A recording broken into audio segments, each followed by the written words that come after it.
유명한 본문입니다. 그죠? 너무 유명한 본문이고 신앙생활을 좀 하신 분들은 정말 지겹게 많이 들으셨을 법한 말씀이고, 교회를 안 다니시는 분들도 이 구절은 다 알고 있을 법한 아주 기독교에서 가장 유명한 구절 중에 하나입니다. 그런데 항상 그런 생각을 해요. 뭐든지 만만하게 생각하다가 큰 코 다친다. 근데 이 말씀은 절대 쉬운 말씀 아닙니다.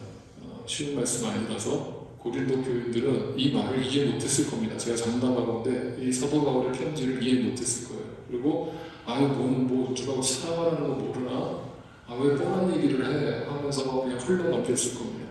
근데 오늘날 교회를 다니는 사람들조차도 이 고린도전서 13장의 그 무게를 감당하지 못해서 그런지 애써 외면하려고 그러는 건지 모르겠지만 그 깊이를 들여다보려고 하지 않습니다. 그리고 그냥 세상 사람들도 다 하는 얘기, 그냥 사랑해라, 사랑하면서 살아라, 그 정도 수준에서 받아들이고 이해하는 분들이 대다수일 겁니다. 결론부터 말씀드리면 기독교에서 말하는 사랑은요, doing의 문제가 아닙니다. 네, being의 문제입니다. 네, 그게 결론입니다. 그래서 여러분이 doing으로서 사랑을 실천하려고 하면 못합니다. 못하거나 아니면 가식을 부리게 됩니다. 나 이렇게 많이 사랑을 베푼다. 나 이렇게 어려운 사람들 많이 도와서 나 착하지? 그러면서 어디 가서 산다. 네, 그게 doing으로서 사랑을 실천하는 사람들의 모습입니다. 그런데 기독교는 그런 사랑을 전한 적이 없습니다. being의 문제입니다. 사랑이 되라는 겁니다. 자, 이 어려운 얘기를 서서히 풀어보겠습니다. 고린도 교인들은 사도 바울한테 고린도전서 3장에 보면 이런 질타를 받았죠. 너희는 도대체 그렇게 오랫동안 신앙생활을 했고 내가 1년 6개월 동안 너희 교회와 머물면서 성경을 그렇게 다 풀어줬건만 어떻게 아직도 너희의 영적 상태가 그 모양 그 꼴일 수 있느냐 하면서 영적 어린아이라고 얘기를 하죠. 여러분, 목회자가 성도들한테 당신들은 영적 어린아이입니다라고 말하는 게 쉬워요, 어려워요? 이거 되게 어려운 말이에요. 이거 웬만한 깡다구가 없으면 말 못해요. 쫓겨날 생각하고 말하는 거예요. 쫓겨날 생각. 그런데 사도 바울은 거침없어요. 당신들은 영적 어린아이예요. 근데 누가 봐도 그 말에 동의할 수 없는 게 고린도 교회는 너무나 외적으로는 성령 충만한 교회였단 말이죠. 제가 거듭 말씀드리지만 온갖 외적인 성령의 기적이 일어나고 은사가 막 일어나는 교회였단 말이에요. 그런데 사도 바울은 그 교회를 향해서 당신은 영적 어린아이다. 그러니까 이 갭을 어떻게 우리가 해결하냐고요. 고린도전서를, 그러니까 이걸 이해하지 못하고 고린도전서를 읽으면 이게 무슨 말인지 와닿지가 않는 거예요. 그러니까 앞에서 계속 우리가 이제 12장까지를 간단하게 요약하면 한마디로 뭐예요? 아주 유치한 얘기 했잖아요. 유치한 얘기. 야, 너희 이것 좀 해라, 이것 좀 해라. 아주 디테일하게 사도 바울이 다 지적을 해주잖아요. 누구한테 대하듯이, 어린애에 대하듯이 하나부터 10까지를 다 가르쳐줘야 되는 거예요. 안 그러면 헛짓하니까. 그러니까 사도 바울이 다 일일이 아주 유치한 얘기까지 하면서 12장까지 온 거예요. 그리고 나서 이제 결론이잖아요. 그 결론이 13장인 거예요. 결론. 그 13장이 사랑에 대한 이야기인 거예요. 그러니까 기독교 신앙을 한마디로 저는 이렇게 정리를 해요. 기독교 신앙은 결국 이 사랑을 알아가는 건데, 이 사랑을 배워가는 거고, 비인이 되는 건데, 그러기 위해서 첫 번째로 필요한 거는 나를 비우는 거예요. 기독교는요, 뭔가를 얻으려고 하는 종교가 아니에요. 기독교는 철저하게 나를 비우는 종교예요. 나를 비우고 회개를 하면 하나님이 나에게 뭘 주세요. 그럼 그 뭔가를 주었을 때 그걸 내가 받아가지고 이제부터 내가 그것을 원동력 삼아서, 동기 삼아서 그 누구를 닮아가는 거예요? 누구를 닮아가는 거예요? 목사를 닮아가는 거예요? 누구를 닮아가는 거예요? 예수를 닮아가는 거예요. 그러니까 우리의 목표가 어디예요? 예수 그리스도예요. 아멘 안 하십니까? 정말이에요. 그러니까 여러분의 신앙이 어리다라고 고린도 교인들처럼 평가를 받는 건 다른 게 아니에요. 성경적 지식이 없어서도 아니고 내가 무슨 기도를 못해서도 아니에요. 기도는 여러분 한 달만 연습하면 유창하게 기도할 수 있어요. 그런 기도를 말하는 게 아니라고요. 여기서 얘기하는 어린아이는 뭐예요? 100%가 돼야 되는데 100%가 되지 못한 상태가 어린아이인 거예요. 99%도 어린애라고요. 1%나 99%나 하나님 앞에서는 다 어린아이라고요. 그 100%에 도달해야 되는데 그 100%가 뭐냐면 사랑이에요. 그러니까 그 사랑을 알지 못하고 그 99%를 채우면서 자기 만족 삼으면서 신앙생활하고 있는 고린도 교회를 향해서 사도가 하는 거예요. 영적 어린아이. 아직도 그 사랑을 모른다. 예수 그리스도의 사랑을 몰라. 지식으로만 알지 몰라. 제가 어떤 분이 우리 교회 초창기 때 오셨던 어떤 분이 그 영적 은사에 충만하셨던 분이세요. 그래서 저한테 묻는 거예요. 목사님, 저는 그 성령의 은사가 너무 중요하다고 생각을 해요. 저는 그렇게 배웠고 그거를 날마다 하나님 앞에 사모하고 들어주는다는 거예요. 그래서 제가 고린도전서 13장을 펴놓고 그분하고 한참 대화를 했어요. 그랬더니 그분이 뭐라고 말하는 줄 아세요? 이렇게, 목사님 그거 모르는 사람이 어디 있어요? 사랑은 기본이고요. 제가 그 말에 더 이상 할 말을 잃었어요. 사랑이 기본이래. 사랑은 기본으로 깔아놓고 영적인 능력을 사모하는 게 은사를 받는 거예요. 제가 지금 무슨 말을 하고 있는 줄 아세요? 근데 대부분 이렇게 신앙생활을 하는 거예요. 이단들이랑 무슨 어떤 신비적인 역사가 일어나는 교회를 가서 한번 물어보세요. 대부분 다 이렇게 인식을 하고 있어요. 사랑은 기본이고 그건 누구나 다 아는 거고 거기에 플러스 영적인 능력을 얻어야 되는 거야. 그래야 내 믿음이 성장하는 거야. 반대로 이해하고 있는 거예요. 반대로. 자, 그 얘기를 이제부터 본격적으로 한번 해보겠습니다. 그래서 사도 바울이 뭐라고 얘기하는지 보세요. 자, 고린도전서 12장 31절을 한번 같이 읽어봅시다. 시작. 그러나 여러분은 더 큰 은사를 열심히 구하십시오. 이제 내가 가장 좋은 길을 여러분에게 보여드리겠습니다. 자, 분명히 얘기하죠. 더 큰 은사가 있다. 그러면 앞에서 얘기했던 방언의 은사, 신유의 은사, 예언의 은사 이런 은사들보다 더 귀한 게 있다는 거잖아요. 그러면 이 말을 오해하지 마세요. 이 말을 doing으로 이해를 하면 이런 영적인 외적인 은사들 이거 다 필요 없고 사랑이 더 중요한 거구나. 이 얘기를 하려고 하는 게 아닙니다. 아니에요. 성령의 외적인 은사들도 중요하지만 그것도 우리 가운데 하나님이 주시지만 그것을 가능하게 하고 그 목적에 합당하게 쓰게 하는 힘이 어디로부터 오는가? 사랑으로부터 온다는 얘기를 하는 거죠. 그러니까 이거는 빙의의 문제인 거예요. 그래서 그게 가장 좋은 길이에요. 그래서 그 은사는 여러분 왜 주신다고 했죠? 성령의 은사는 왜 주신다고 했어요? 나 자랑하라고? 내가 저들보다 더 훌륭한 믿음을 갖고 있다는 걸 보여주라고? 은사는 왜 주신다고 했습니까? 나에게 유익이 오는 게 아니라 성령의 은사를 주시는 목적은 공동체의 유익을 위한 거라고 했잖아요. 이해가 되시죠? 그러니까 하나님이 나에게 은사를 주셨는데 그 은사가 공동체에 해를 끼치거나 누군가에게 시험거리가 되거나 누군가에게 걸림돌이 된다면 그 은사는 더 큰 은사를 놓친 거죠. 더 중요한 은사를 놓친 거죠. 그게 사랑이에요. 그게 가장 좋은 길이라고 설명을 해주는 거예요. 그러면서 뭐라고 얘기하는 거 보세요. 유명한 구절입니다.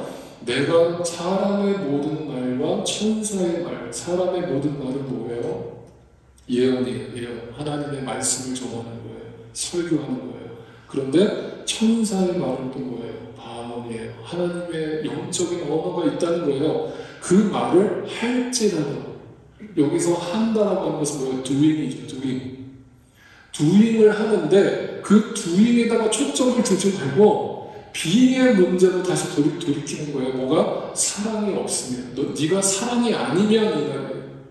그 동기가, 그 시작이 사랑이 깔려있지 않으면, 그 사랑을 알지 못하면 그 의자는 오히려 사람을 죽이는 것이 될 거야. 말하는 거죠. 그래서 모처럼 요란한 울리는 징날, 요란한 꽹과리. 여러분 사도 바울이 이거를 뭐를 보고서 이 말을 썼냐면요. 당시 고린도라고 하는 도시에 우상한 숭배하는 신전이 있었다고 했죠. 네? 그 신전에 가면 제사를 드릴 때 항상 어떻게 하냐면 요란하게 꽹과리를 치고 북을 치고 꽹과리를 치고 우리나라 옛날에 저기 무당들이 하는 것처럼 요란하게 떠드는 거예요.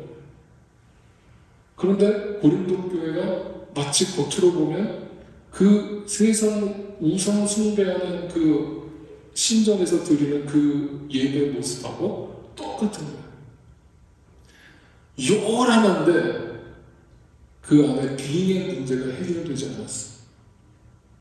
그러니까 두익만 하려고 해. 뭔가를 열심히 하려고 해. 그러니까 사도 바울이 요란한 시끄럽다. 예전에 제가 얼마나 충격적인 일이 있었냐면 그 대학생들이 다 모여서 집회를 하는데 얼마나 뜨겁습니까? 대학생들 집회를 하고. 근데 강선 목사님으로 어떤 목사님이 진짜 이름을 밝히기 힘든데 어떤 유명한 목사님이 오셨어요. 근데 막 찬양하면서 청년들이 막 뜨거워서 눈물 흘리고 콧물 흘리고 막 난리가 났어요. 목사님이 딱 올라서더니 갑자기 뭘 빼는 거예요.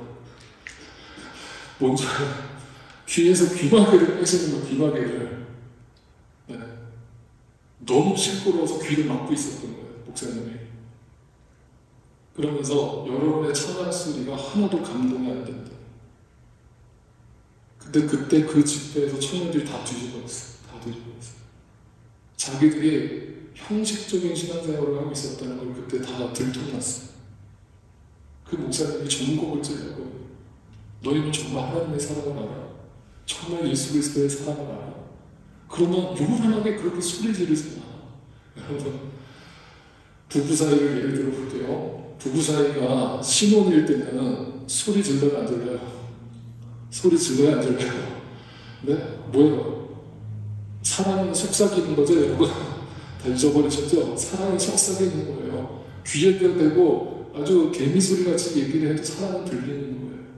왜? 다정다감하잖아요. 인격적이잖아요. 그런데 부부 사이가 멀어지면 어떻게 해야 돼요? 소리를 지르죠.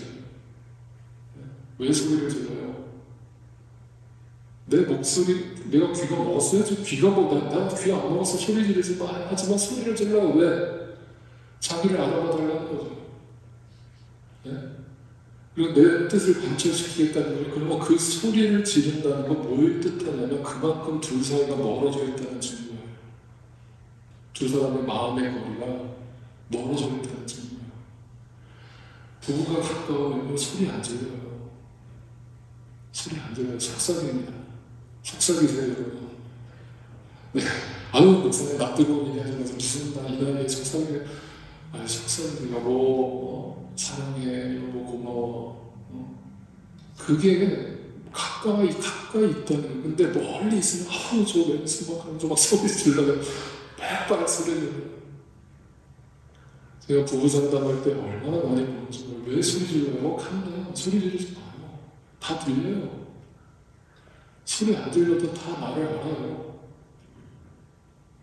그런데 어떤 분들은 신앙생활이 그렇게 해요. 하나님이 막 빽빽 소리를 질러요. 네? 그게 때로는 그 간절함으로 나오는 거라면 있었게. 그런데 마치 하나님이 귀라도 먹은 양 막 소리 빽빽 질러요. 그건 뭐냐면요. 하나님과 내 사이가 먼 거예요. 하나님과 내가 가까이 있다고 생각하는 사람 소리 안 질러요. 왜? 내 마음속에 계신데. 하나님이 저 구름이 어딘가에 somewhere 어딘가에 있다고 생각하니까 막 안 들릴까봐 소리를 팍팍 치. 주여 성찬합시다. 주여 성찬해야죠. 그런데 요란하다. 뭔가 도입을 하려고 하는 거예요. 그런데 빙의 문제가 해결이 안 돼 있어요. 그래서 여러분, 우리의 신앙생활은 하나님과의 깊은 관계로 나아가면 속삭이는 거예요. 하나님과 자, 그 다음에 그래서 이렇게 얘기해. 첫 번째 같이 따라합시다. 사랑은 시작. 사랑은 요란하지 않고 속삭이는 거예요. 하나님과의 인격적인 만남이에요. 인격적인 관계라는 거예요. 네. 소리 지르지 마세요. 두 번째, 내가 예언하는 능력을 가지고 있을지라도, 모든 비밀과 모든 지식을 가지고 있을지라도, 또 산을 옮길 만한 모든 믿음을 가지고 있을지라도 사랑이 없으면 아무것도 아니야. 자, 또 doing의 얘기를 하죠. 막 능력을 받았다, 은사를 받았다, 모든 성경적 지식을 내가 다 가지고 있다. doing, 나는 이렇게 대단하다, 나는 내 믿음 훌륭하다.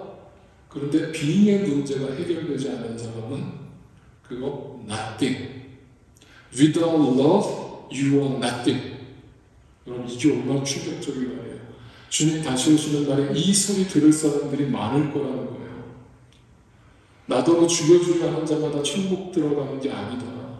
그날에 많은 사람들이 나한테 와서 주여, 내가 주님의 이름으로 뭣도 했고 doing 가지고 하나님 앞에 나올 거라는 거예요. 그게 내 의예요? 하나님 앞에서 나의 doing, 인간의 doing이 어떻게 의가 될 수 있어요? 어떻게 완전할 수 있어요? 하나님 앞에 doing을 가지고 가는 게 아니에요. 예수 그리스도로 거듭난 나의 비인을 가지고 가는 거예요. 나의 존재. 그거 하나 진짜 가는 거예요. 우리가 지금 여호수아 묵상하지만 그 라합의 이야기처럼 내 방 창문에 붉은 줄이 걸려 있는가만 확인하는 거예요. 내 지금 문설주에 어린 양의 피가 발라져 있는지만 확인하는 거예요. 그걸 가지고 하나님 앞에 서는 거예요. 그런데 어떤 사람들은 아직도 doing을 가지고 하려고 해요. 뭔가 그러지 마세요. 그러면 이 doing에 포커스를 맞추고 있는, 소위 말하는 자기가 엄청난 능력을 가지고 있다라고 생각하시는 분들은 어떤 착각에 빠지냐면 남을 평가해요. 남을 평가합니다. 나는 가졌는데 너는 아직 못 가졌어? 아유, 불쌍해요. 내가 가르쳐줄까? 이 자세를 갖는 거예요. 제가 교회 생활을 오래 했잖아요. 전 평생 했거든요. 평생 했는데 지금도 이해가 안 되는 어떤 교인들의 모습이 있어요. 아마 저희 교회는 아니라고 저는 믿어요. 근데 지금까지 보면서 이해가 안 되는 어떤 성도들의 모습이 있어요. 뭔지 아세요? 왜 교회 다니는 성도들은 교제를 하는 게 한계가 있을까? 왜 마음을 다 터놓고 얘기를 하지 못할까? 오히려 마음을 다 터놓고 얘기하는 친구나 세상 친구예요. 고등학교 동창. 예수 안 믿어요. 불신자예요. 근데 그 친구 만나면 마음이 편해. 나를 다 이해해줘. 날 다 받아줘. 내 속 깊은 얘기까지 다 들어줘. 술 한잔 하면 다 이해해줘. 그런데 교회를 오면 일주일 동안 어떤 문제를 가지고 교회 와서 얼굴빛이 낯이 어두우면 바로 그 옆에 권사님이 와서 앉아요. 그래서 왜? 얼굴빛이 왜 그래? 무슨 일이야? 솔직히 말해봐. 나한테 이실 짓고 해. 아유, 괜찮아요. 별일 없어요. 에휴, 거짓말하지 말고 얼굴이 다 드러나는데 빨리 얘기해봐. 무슨 일이야? 아, 사실 지난주에 남편이랑 엄청 싸웠어요. 그래서 지금 제 마음이 사는 게 아니에요. 그럼 바로 0.5초로 망설임 없이 튀어나오는 권사님의 응답 뭐예요? 거봐, 내가 그러니까 기도하라고 했지. 너 새벽기도 안 할 때부터 내가 알아봤어. 여러분, 이런 얘기 우리 교회에서는 안 나오지만 여러분, 이거 정말 많이 듣는 얘기예요. 여러분, 그런 얘기 듣고 나면 어떤 마음이에요? 다시 얘기하고 싶어요? 안 해요? 싶어요? 안 해요? 안 해요. 간혹가다가 저한테 오는 것도 그렇게 부담스러워하시는 분들이, 오해를 하셔서 그렇게 생각하시는 분들이 있는데, 제가 이렇게 공개적인 석상에서 얘기는 안 하겠습니다만, 우세요. 저한테 오셔서 목사님 힘들어요. 그러면 목사님 술 한잔 사주세요. 네, 그러면 제가 어떻게든 조치를 취해드릴게요. 네. 여러분, 잘 생각해보세요. 정말 예수님이 우리를 그렇게 대해주셨다면 살아남을 사람 어디 있어요? 교회에 남을 사람 어디 있냐고요. 야, 너 그거가 내가 기도 안 하니까 너 그렇게 될 줄 알았어. 너 말씀 생활 안 하니까 그렇게 될 줄 알았어. 물론 맞는 얘기죠. 맞는 얘기지만 지금 그게 그 사람의 원하는 대답이 아니잖아요. 그걸 몰라서 그 사람이 그러고 있는 게 아니잖아요. 그런데 우리는 그 마음에 doing에만 관심이 있으니까 그 being에는 관심이 없으니까 사랑이 없는 거예요. 사랑이 없으니까 공감이 안 되는 거예요. 공감이 안 되니까 이해가 안 되는 거예요. 그러니까 항상 내 기준에서 뭔가를 잣대를 들이대고 누군가를 평가해요. 그게 소위 말하는 능력을 받았다는 사람들의 특징이에요. 네. 그러면 저한테 데리고 오세요. 혼을 드는 거예요. 그러지 마세요. 그거는 정말 죄예요. 그게 죄예요. 유명한 예화가 하나 있어요. 그 프란체스코 교황이라는 분이 계셨는데 그 프란체스코 교황이 아니죠. 어떤 기독교 스승이에요. 그 프란체스코라고 하는 스승이 그 스승들하고 금식을 했대요. 그 40일 금식을 작정하고 제자들하고 같이 금식을 하는데 39일째가 됐어요. 이제 하루 남았어요. 하루면 이제 드디어 이 40일 금식이 종결되는 거예요. 근데 39일째 되는 날 그 어떤 제자가 너무 배가 고픈 거예요. 도저히 못 참겠고 죽을 것 같은 거예요. 근데 어디선가 맛있는 스프 냄새가 이렇게 유혹하는 거예요. 그걸 이기지 못하고 거기를 쫓아가서 그 스프를 한 숟가락 딱 뜨고 있는 거예요. 항상 이렇게 뭔가 그런 상황에서는 또 그걸 또 절묘하게 보는 사람이 있잖아요. 근데 그 한 숟가락 딱 뜨려고 하는데 같이 금식하는 제자들이 그걸 본 거예요. 그래서 어떻게 반응했겠어요? 야, 이 믿음 없는 인간, 야, 하루를 못 버텨? 야, 하루만 참으면 40일 금식을 완성하는데 네가 그거를 너 때문에 우리까지 다 망쳤잖아. 라면서 막 정죄를 하고 있는데 그 프란치스코라는 그 스승이 뭐라고 얘기를 하는지 제가 그대로 적어왔어요. 이렇게 얘기를 했대요. 우리가 금식을 하며 기도를 드리는 것은 모두가 예수님의 인격을 담고 그분의 성품을 본받아 서로가 서로를 참으며 사랑하며 아끼자는 것이다. 그런데 저 제자가 유혹을 이기지 못하고 스프를 떠먹은 것은 결코 죄가 아니다. 하지만 너희가 그를 정죄하고 배척하는 바로 너희들이 지금 엄청나게 큰 죄를 짓고 있는 것이다. 차라리 굶으면서 서로 미워할 때에야 실컷 먹고 사랑하는 것이 더 낫다. 금식의 의미가 그 빙의의 의미를 모른 채 금식이라는 두임을 하고 있는 거예요. 11조라는 그 의미를 모른 채 두임만 하고 있는 거예요. 예배라고 하는 그 의미를 모른 채 예배라는 두임만 하고 있는 거예요. 그게 바리새인이에요. 그게 고린도 교회예요. 그래서 이 고린도 교회의 모습은 절대 타부시하지 마세요. 멀리 있는 나와는 전혀 상관없는 교회의 모습이라고 착각하지 마세요. 이 고린도 교회의 모습은 어떤 부분에선 여전히 내 안에 남아있는 일그러진 나의 모습이에요. 내 얼굴이에요. 그래서 여러분 항상 착각하지 마세요. doing의 문제가 아니라 being의 문제예요. 사랑의 문제예요. 두 번째, 사랑에 빠진 능력은 오히려 사랑을 죽이는 독이 된다는 것을 분명히 기억하시기 바랍니다. 그 사랑을 뭐라고 정의합니까? 성경에서 유명한 구절, 사랑은 오래 참고 친절하고 시기하지 않고 쭉 아주 좋은 말들이 쭉 나와 있습니다. 그래서 제가 여러 번 또 말씀드렸지만 세상 사람들은 사랑하면 그 사랑을 어떻게 정의한다고요? 사랑에 대한 데피니션이 뭐예요? Love is 짜릿하고 매혹적이고 나에게 좋은 것이죠. 그런데 성경에서 말하는 사랑은 오래 참고부터 시작하는 거예요. 그러니까 세상에서 바라보는 사랑하고는 그 질이 달라요. 완전히 빙이 다르다고요. 자, 그럼 이거를 제가 좀 정리를 해드릴게요. 자, 이 얘기를 단어로 한번 두 개로 나눠봤어요. 우리가 너무나 잘 알고 있는 이 구조를 두 개로 나눠보면 하나는 부정적 정의가 있고 하나는 긍정적 정의가 된다 하는데 한번 부정적 정의는 이렇게 나와 있죠. 시기, 자랑, 교만, 무례함, 자기의 유익, 분노, 원한을 품는다, 불의를 기뻐한다 이런 부정적 정의를 내리고 있고 긍정적 정의는 오래 참는다. 또 하나님 앞에서 내가 모든 것을 참는다. 근데 이것을 한번 정리를 해보면 이 부정적 정의는 지금 내가 노력하지 않아도 내 안에 있는 것이에요. 그냥 조금만 방심하면 내 안에서 튀어나오는 것들이에요. 그러니까 원래 내가 가지고 있는 거예요. 그래서 이걸 성경이 뭐라고 해요? 너희는 죄인이다.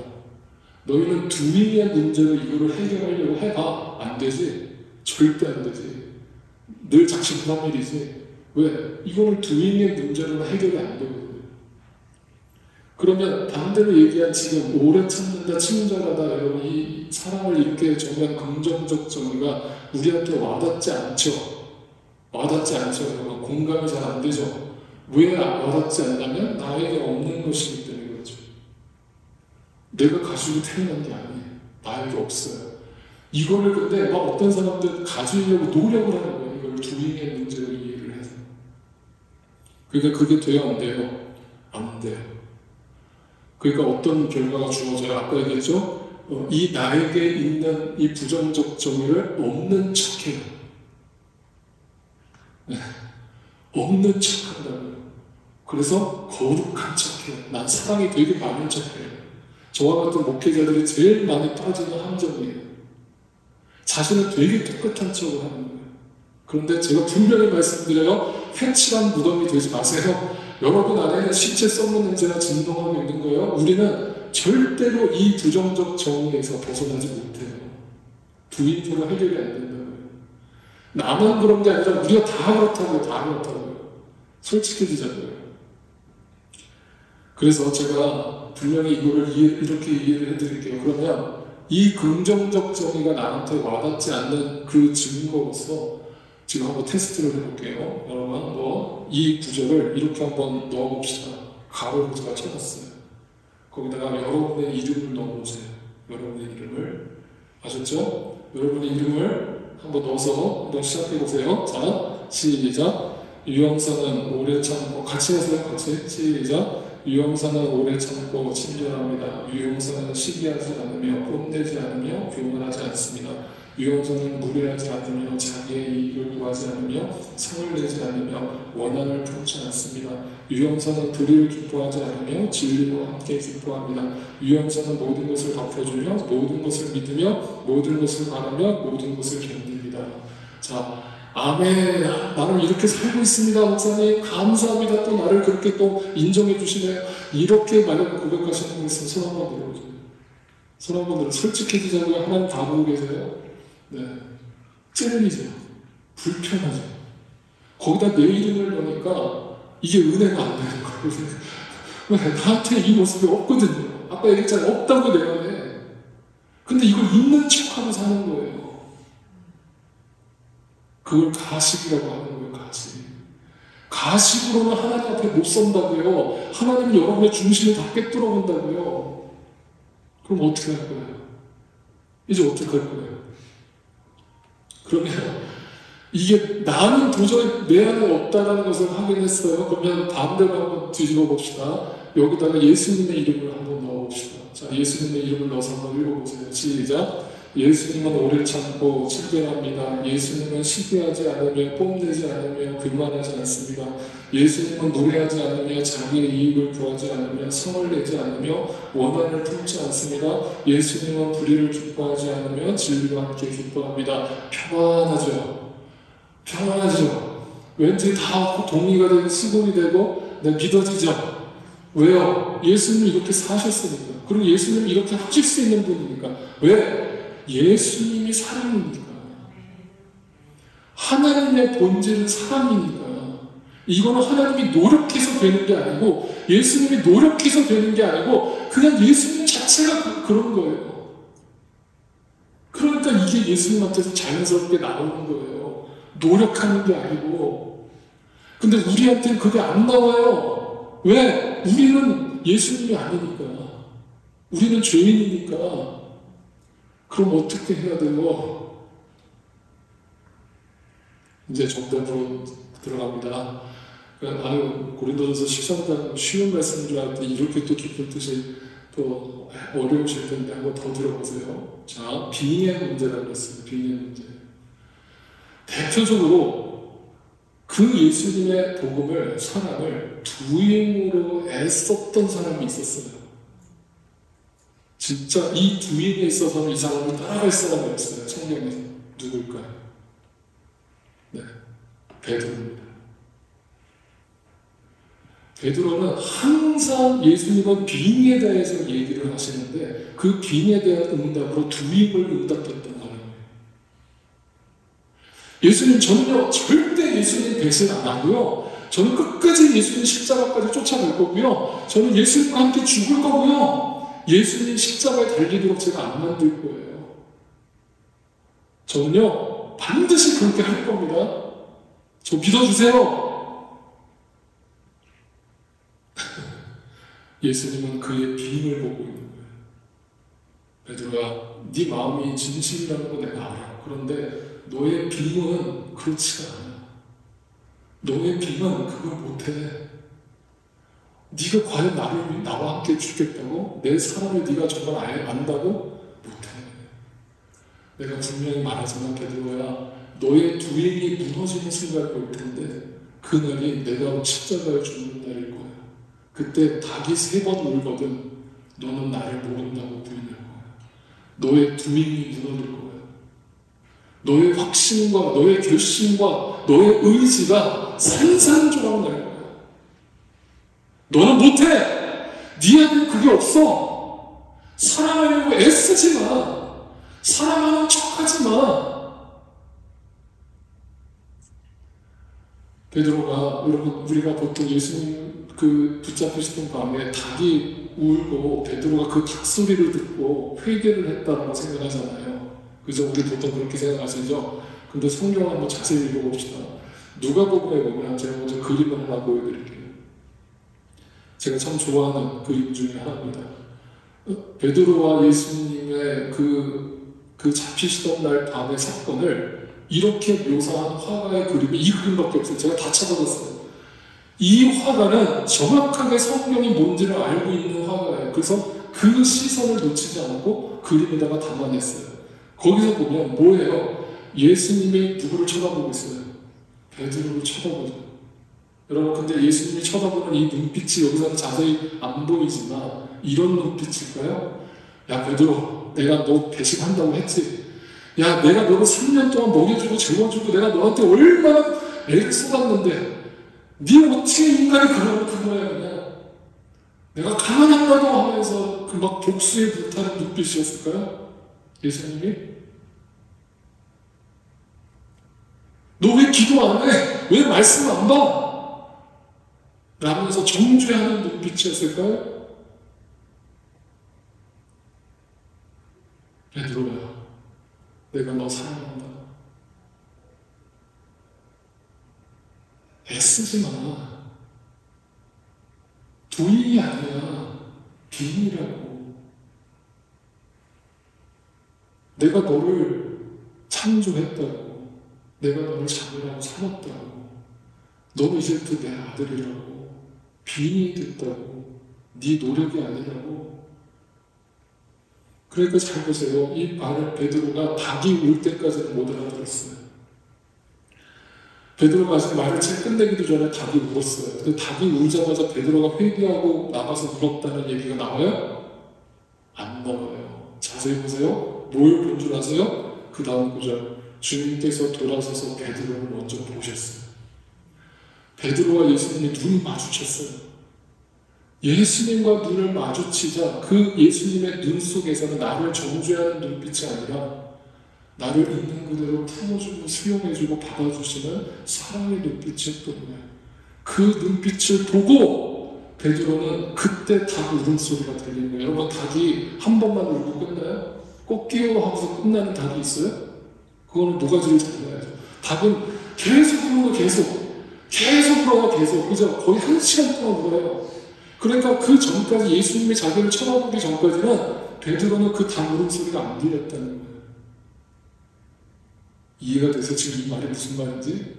자기가 죄를 짓고 있다는 걸 몰랐다고요. 열심히 예수를 믿는 게 오히려 죄를 짓는 거라고요.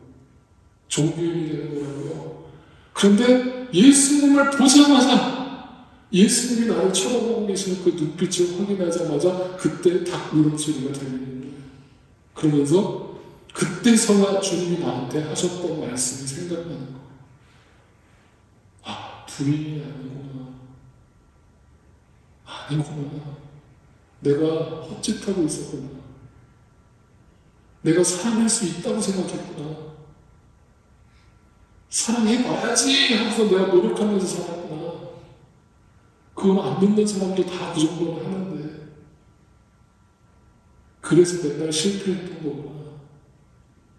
나는 사랑을 몰랐구나. 그 얘기를 하는 겁니다. 그래서 그 베드로가 그 예수님의 눈빛을 확인하자마자 그 비로소 진짜 사랑을 알게 되었고, 그리고 부활하신 예수님이 나를 찾아오셔서 베드로가 네가 나를 사랑하느냐라고 3번 물으시는 것을 듣고 나서야 그 주님의 사랑을 깊이 마음에 새긴 거예요. 그때 베드로는 변했어요. 두인의 종교인이 아니라 비인으로서의 크리스찬으로 변한 거예요. 그리고 그 사랑을 먼저 받았어요. 근데 그게 베드로만 그런 게 아니에요. 사도 바울도 이 땅에 있는 모든 크리스찬들이 다 이 과정을 지나간 거예요. 저도 마찬가지로.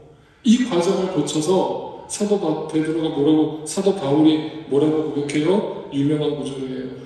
그러나 하나님께서는 나에게 자비를 베푸셨어요.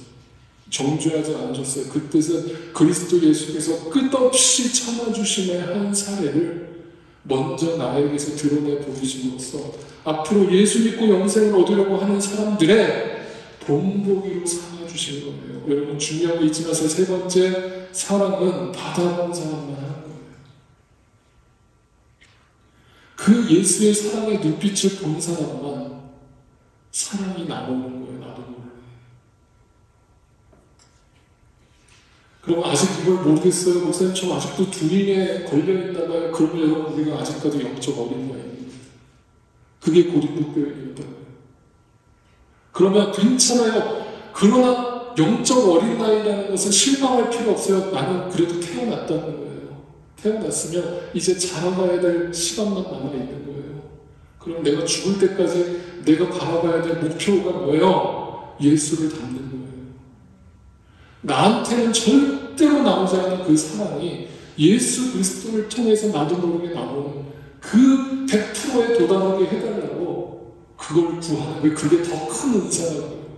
그 은사를 우리 모두가 받는다고 어떤 일이 벌어질까요? 뒤집어지겠죠. 교회가 뒤집어질 거예요. 여러분, 뜨거워서 가만 앉아있을 수가 없을 거예요. 장담해요. 네. 네, 분명히 기억하세요. 신앙생활은 고린도전서 13장은 내가 할 수 없는 것과 내가 내 안에 없는 것과 내 안에 있는 것을 구분하고 있는 거예요. 두인의 문제로서 사랑을 이해하면 절대로 못하는 거예요. 내 안에는 없는 거예요, 사랑은. 그런데 예수를 만나고 예수의 그 사랑을 알고 은혜를 알고 나면요, 이게 바뀌는 거예요.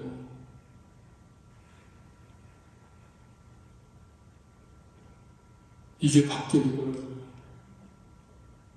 나도 모르게.